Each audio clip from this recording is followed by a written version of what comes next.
베트남의 경제가 나빠지면서 많은 외국 금융 전문가들이 우려를 나타내고 있습니다. 당연한 순리로 자본시장에서 그 모습이 뚜렷하게 나타나기 시작했는데요. 베트남의 증시 VN 지수가 연일 저점을 기록하면서 개인 투자자들은 패닉에 빠졌고 외국 기업들 또한 앞다퉈 차익 실현을 위한 압박을 주고 있습니다. 특히 이 중에서 은행과 부동산 관련주가 큰 폭으로 하락하였는데요. 현재 베트남의 부동산 시장이 신규 투자자 확보를 하지 못하여 부동산 관련 프로젝트가 대폭 감소했기 때문입니다. 또한 경기 침체 등 신규 투자 감소 장기화로 인해 더는 버티지 못한다는 베트남 부동산 건물주들이 건물을 시장에 헐값에 내놓는 등 매물이 쏟아지고 있는 상황이기도 하죠. 이로 인해 현재 베트남의 부동산 업계 28%가 도산 위기에 처한 것으로 알려졌는데요. 베트남 언론 VN 익스프레스에 따르면 최근 베트남 부동산 연합의 발표에 의하면 외국 기업들의 투자 감소로 인해 베트남 부동산 업자들이 도산 위기에 처했다. 베트남 부동산 연합은 최근 전 회원사를 대상으로 정부에 상황을 알리고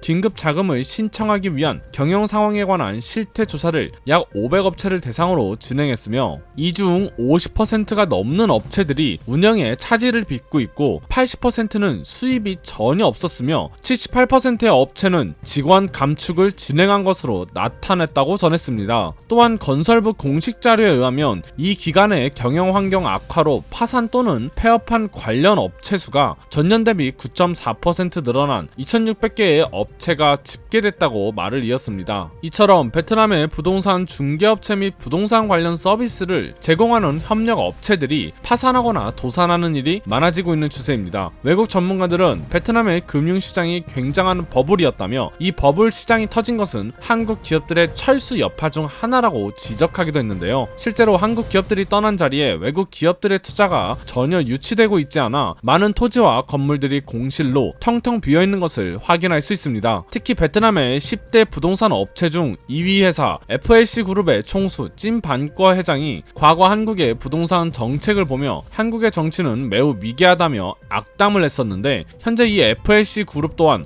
부동산 침체에 따른 자금난으로 인해 회장 보유 주식을 매각하는 상황입니다. 찐방꼬 회장은 과거 한국 금융 전문가들이 베트남 부동산 시장이 거품이라며 주의하라고 자국 내 기업인들에게 경고를 하자 이를 향해 단합된 목표를 이루기 위해 하나되는 공산주의보다 미개한 자들의 말은 듣지 않는다며 무례되는 발언을 하여 논란이 되었었는데요. 무엇보다 찐방꼬 회장은 외신 언론과의 인터뷰에서 베트남의 국력은 더욱 세질 것이라며 앞으로 몇 년 안으로 한국 사람들이 베트남으로 와서 일하게 해달라고 애원할 것이라고 공공연하게 말하기도 하였습니다. 이 시기에 베트남인들의 자만심은 하늘 높이 찔렀던 만큼 이들은 자신들의 손으로 모든 것을 일군 것이라 생각했을 겁니다. 또한 베트남에 내놓으라 하는 금융 전문가들도 굉장히 충격을 받은 모양새입니다. 이들은 한국 투자자들이 이토록 베트남 경제에 큰 영향력을 주고 있었는지를 전혀 알지 못했기에 큰 충격을 받은 것이죠. 몇 년 전까지만 해도 베트남의 부동산이 부르는 게 값이었던 것이 한국 기업들의 철수에 맞춰 침체가 시작된 것에 허무함을 느끼는 부동산 업자들이 SNS에 베트남 정부의 정책에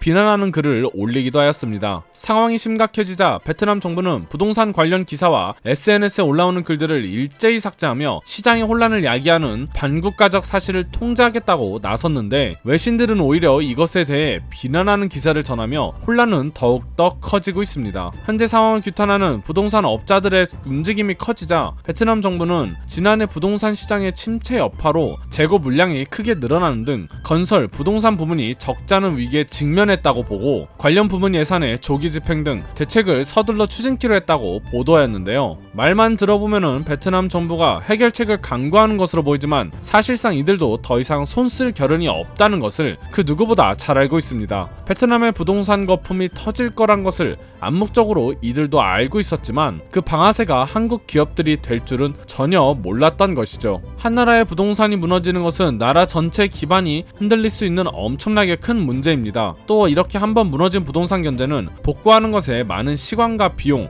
노력이 필요합니다. 과거 일본의 부동산 거품이 터졌을 때처럼 베트남 또한 그와 비슷한 경계 침체를 겪게 될 것이라고 예상이 되는데 일각에서는 베트남의 경제가 30년 전으로 퇴보할 수 있다는 우려 또한 나오고 있는 상황입니다. 대외적으로 계속해서 베트남 시장에 대한 위기 사실이 확산되자 베트남 산업부는 현재 베트남은 일본과 두 나라 발전을 위한 투자와 지원을 유치했다며 이와 같은 사회적 문제는 자연스럽게 자연스럽게 해결될 것이라고 전했습니다. 하지만 이미 베트남 시민들 또한 베트남 정부에 대한 반감이 커지는 만큼 베트남 정부가 언제까지 이들을 통제할 수 있을지 앞으로도 계속해서 소식 전해드리겠습니다. 이상 국민투비였습니다. 오늘도 시청 감사드립니다.